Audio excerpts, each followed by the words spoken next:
National, beg your pardon, NPO sector in KZN, non-profit organisations in the province of KZN meeting today to discuss issues including late payments by government.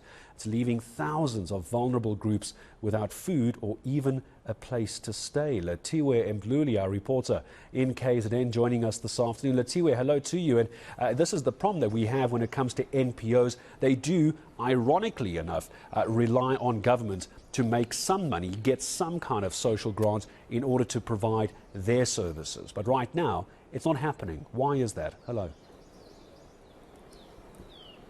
Well, Gareth, there's various reasons as to why they're not getting paid, but unfortunately, because they're not receiving that subsidy, which is much needed by the NPOs, unfortunately, they aren't able to carry out their services, and unfortunately, the people that they do service are young children and vulnerable groups, which means that those vulnerable groups are without food for some time, and also some places have had to shut down as a result of not being able to pay their rent due to the fact that the Department of Social Development here in the province has been unable to pay subsidies on time. And this has been ongoing for years, unfortunately, and the department has failed to address this issue. And today we saw a lot of NPOs coming together to have these discussions and basically find a way forward as to how they can address it. And they have decided that they're going to take the department to court. They are now just basically trying to find a way to come together and put together that urgent application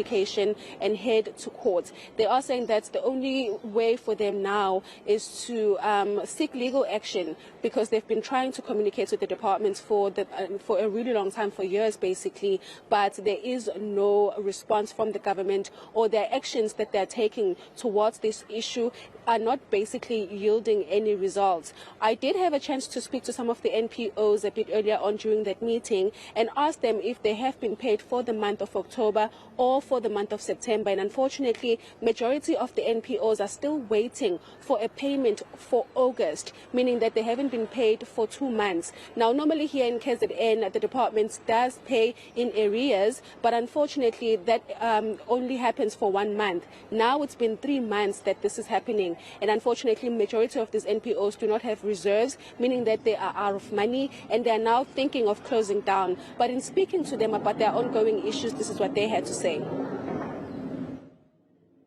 We have not been paid for the work that was done in August, and it has a very, very, very bad impact on us going forward, because as a small organization, we don't have enough reserves to pay for the staff. What I can say is that the staff has not been paid, and I can just imagine how they are going through to pay for all their bills and stuff like that. And it's really having a very negative impact on the organization as such.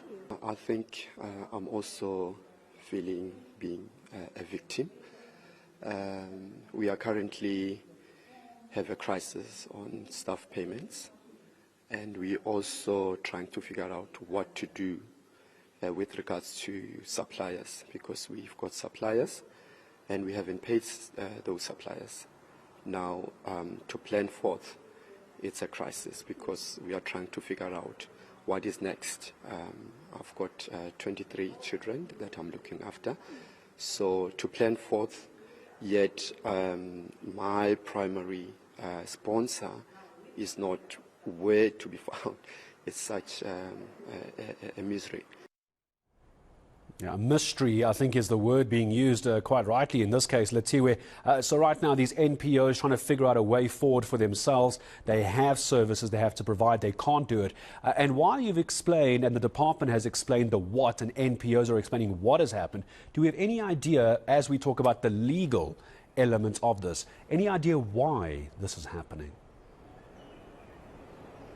Well, Gareth, for many years we've been asking the provincial departments of social development as to why these issues are ongoing and why they failed to address them. And they were saying that National Treasury and Provincial Treasury does not provide them with enough funds to pay all the NPOs that they need to pay. And as a result, they have come up with a new paying system, which is meant to kick off now in October, where they are going to pay NPOs in advance. They're going to be paying them for 3 months instead of just 1 month, and they're doing away with the system, the old system where they were paying them in arrears. But unfortunately, the NPOs have also lost hope, saying that they don't think that this new system is going to work, basically because the government has also failed to make the old system work.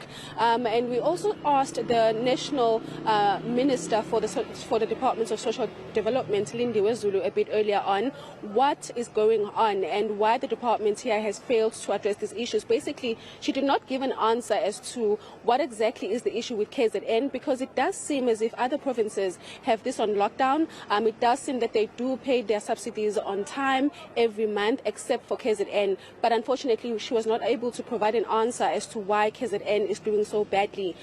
We did speak to a legal representative a bit earlier on, who basically explained what their moves now will be in terms of taking that legal action, and this is what they had to say.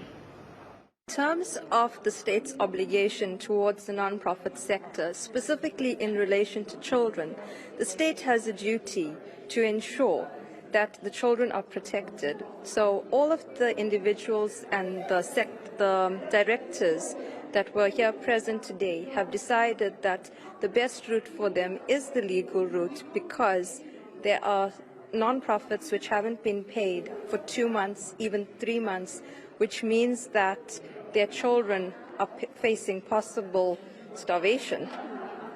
And a number of institutions have advised me previously that as a result of them not being paid on time, they've now incurred further expenses with their stakeholders and those service providers. Okay, so they've decided that should government not make payment in time, that the legal route will be pursued. All right, that was our Lethiwe Mdluli on that particular story for us. When we come back on today, this Friday afternoon, we're going to talk about